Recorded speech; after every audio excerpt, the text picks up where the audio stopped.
Katie Crosby got to be there today too and joins us with more. Katie? Well, Doug, the 24 crew members are from the South Dakota National Guard. They'll spend the next couple of months training at Fort Hood before deploying to Iraq. And today they got a warm Texoma thank you, courtesy of Vernon's VFW and Ladies Auxiliary. Talk about making an entrance. Onlookers waved flags, spellbound as 6 Blackhawks descended in formation.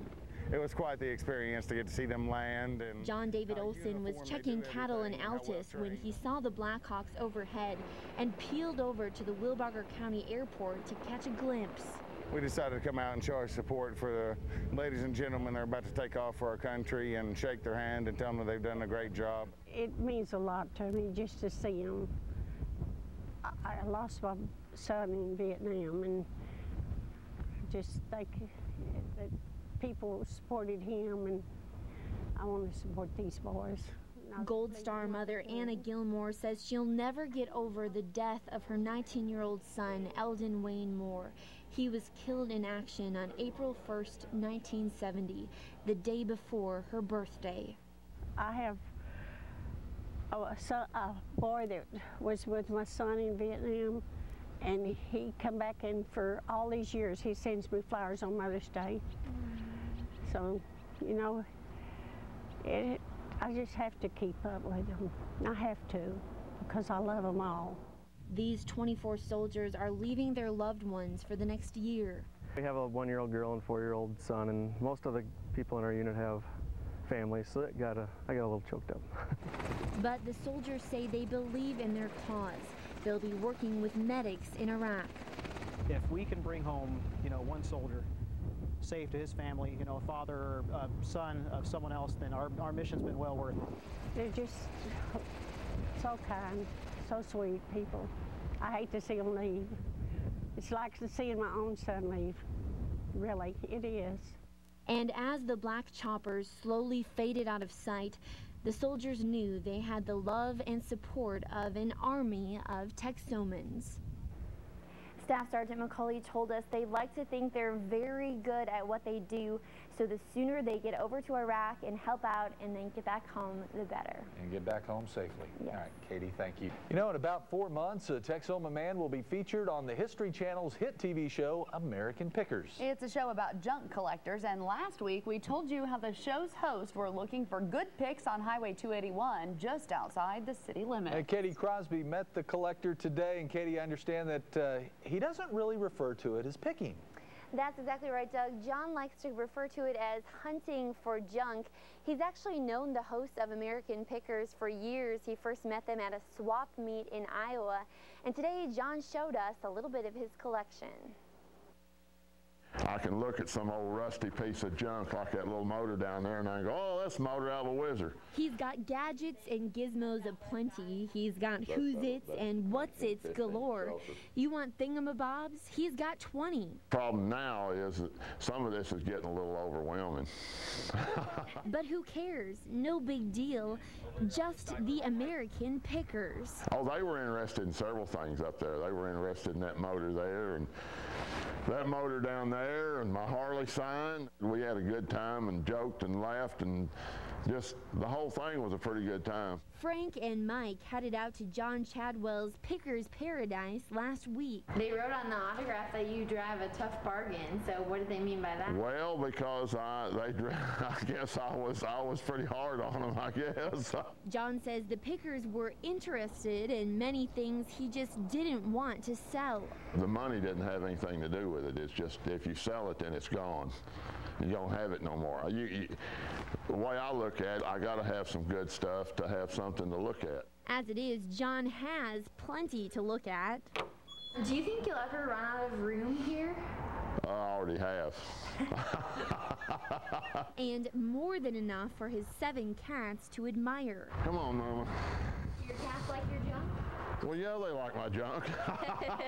Much of it he's found off Texoma back roads. We always look for the real out-of-the-way, junky places I love junk to go stomping through.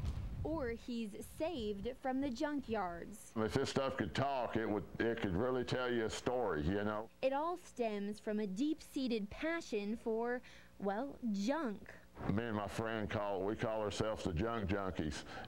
You get high on junk, you know. I mean, you got to go look for it. John says he never imagined his junk would bring so much fame and attention, which will only increase when his episode airs on national television. I sold one thing that it took them a while to get me to turn loose of it. I think that's where the tough bargain came from. So you can't tell us what it is, though, right? No. You're going to have to watch the show. We'll be watching, and John says his episode should air in about 4 months. I'm really curious to see what Texoma treasures they took back with them. I know, me Interesting too. stuff. Well, obviously, media coverage of this royal wedding has kicked into high gear, so are Texomans feeling the love? Yeah, Katie Crosby and photojournalist Jeanette Van Dong donned their hats and set out to get a feel for local enthusiasm. Texomans humored us today by being jolly good sports, in the royal spirit, of course. Yeah, you're looking like Diana. And I'm gonna switch to a British accent to be a little more Okay. What do you think of all the coverage of the royal wedding? I'm extremely excited and happy actually about it. I'm not really that much interested in it. How could you not be interested? They're people just like you and me. You know, they put their pants on one leg at a time in the morning, and I couldn't care less. I won't be getting up at 3 in the morning to watch the wedding. I do wish them luck, though. I mean, it's, you know, they're our ally, and World War II and all that stuff. Will you be waking up at 3 o'clock in the morning? No. What will you be doing at 3 in the morning? Sleeping. I will be up. So you'll watch it? I will watch it, sure. And are you most excited about the dress? Frankly speaking, that is my weakness, yes. I think they're gonna be very happy. As they say I do in front of the world. Maybe the best year of their life. Does the royal wedding make you believe in real-life fairy tales? It doesn't take a royal wedding to make me believe in love.